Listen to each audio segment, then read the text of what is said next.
Hello students, welcome to my channel Learning History Made Easy. In today's video, we will be seeing one of the most repeated 10-mark question in history, that is Sir M Vishweshwariah is called the maker of modern Mysore. Explain.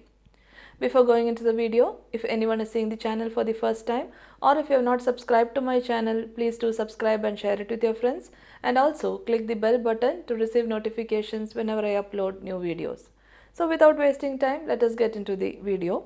So this question is one of the most important and repeated 10-mark question.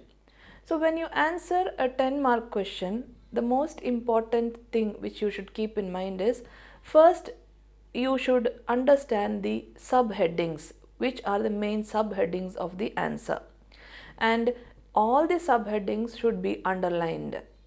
After learning the subheadings, you have to understand what to write inside each subheading. So here I have just explained it in the form of points. When you write in the answer booklet, you have to write it in proper sentence. So this is just an easy method to understand the long mark question. So let us see. So when the question comes, Sir M Vishweshwariah is called as the maker of modern Mysore. Explain. So first you have to start with the introduction.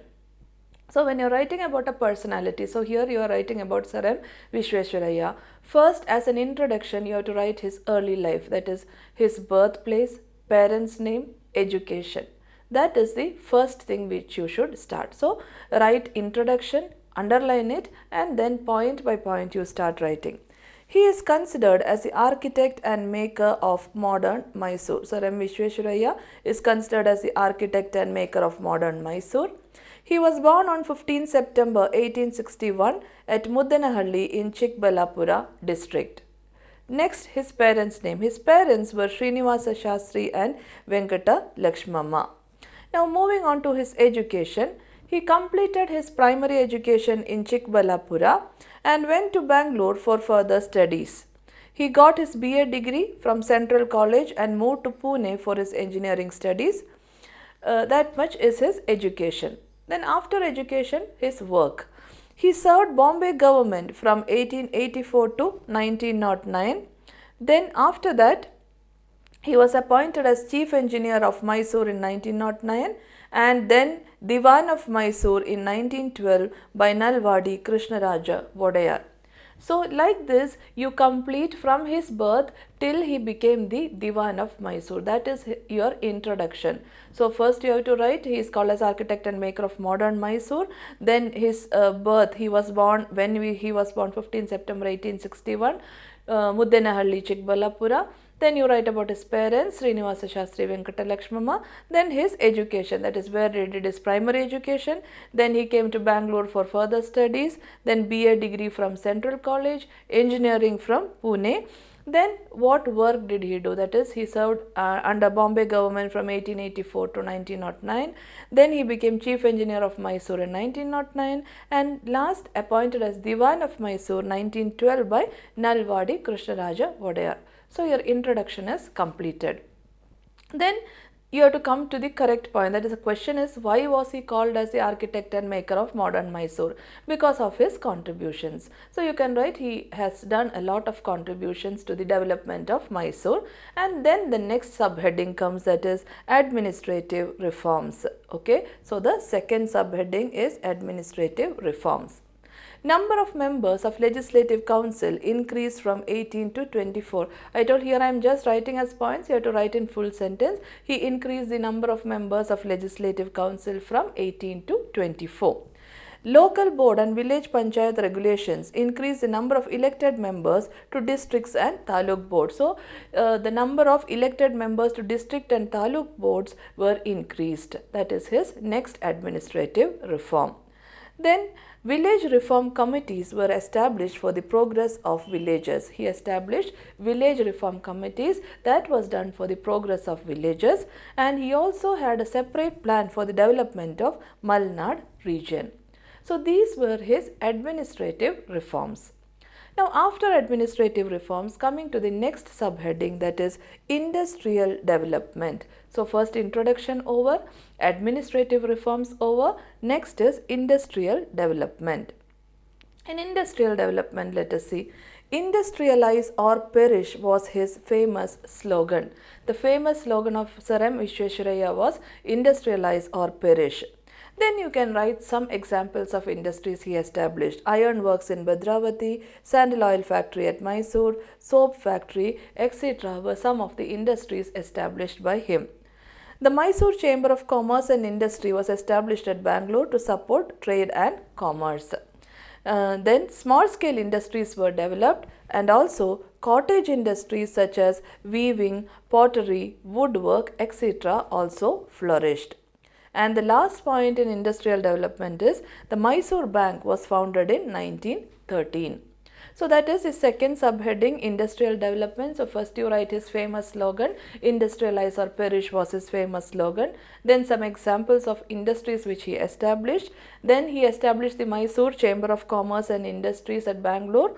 Then he also supported the development of small scale industries and also cottage industries like weaving, pottery, woodwork, etc. And finally, Mysore Bank was founded in 1913.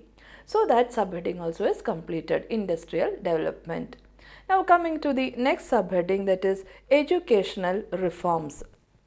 What were the educational reforms done by Sir M Vishweshwariah? Progress in every country depends on education of its people. So that was the opinion of Sir M Vishweshwariah. Any country's progress depends on the education of its people. Compulsory primary education was introduced. He introduced compulsory primary education, and scholarships were introduced to encourage education among socially and economically backward classes. He also encouraged female education, and importance was given to technical education. Then you can write two examples of educational institutions founded by him, that is Engineering College at Bengaluru and Chamarajendra Technical Institute at Mysore. And then agricultural school was established at Hebbal in Bangalore. That also was an important contribution of Sir M Vishweshwariah. So regarding his educational reforms, progress of every country depends on the education of its people. That was his opinion. Compulsory primary education was introduced by him. Scholarships were introduced for the development of socially and economically backward people. For female education was encouraged. Importance was given to technical education. Two important institutions, that is Engineering College at Bengaluru and Chamarajendra Technical Institute at Mysore. Then he established agricultural school at Hebbal. So all these were his educational reforms. And one more, he established Mysore University in 1916, a very important contribution, establishment of Mysore University. And finally, Kannada Sahitya Parishad was established in 1915. Now, the next subheading is his other achievements and conclusion. So, regarding his other achievements, Krishnarajasagara Dam in Mandya district was a great help for the agriculturist in the area. So, Krishnarajasagara Dam. Then Mysore Arsikare and Bauringpete Kolar railway line were laid. Fair price shops were opened after the First World War. So all these were his other achievements. One is KRS Dam, Mysore Arsikare and Bauringpete Kolar railway line, fair price shops. Finally, as a conclusion, you can write he resigned in 1918. He was conferred the title Sir by the British government for his contribution. Then you can write some of his important books are A Vision of Prosperous Mysore, Rapid Development of Industries, and his autobiography Memoirs of My Working Life. So all these were his other contributions. And finally, the Government of India conferred the Bharat Ratna Award in 1955 to Sir M Vishweshwariah, and he was the first Kannadiga to get this award, and he died in 1962. So all these you can write as a conclusion, that is you can write that he resigned in 1918, then by the British government conferred the title Sir, and his important books you can write, and finally the Government of India conferred the Bharat Ratna Award in 1955. He was the first Kannadiga to receive this award, and he died in 1962. And because of all these contributions, he is called as the architect and maker of modern Mysore. So this is how you build a 10-mark answer. So you start with introduction, administrative reforms, industrial development, educational reforms, other achievements and conclusions. So I hope you have understood this answer very clearly. In case of any doubt, you can ask in the comment section. And also don't forget to like, share and subscribe to my channel. Your likes and shares will be of a great encouragement for me to make more and more videos. So I hope to see you all soon in the coming video. Thank you for watching.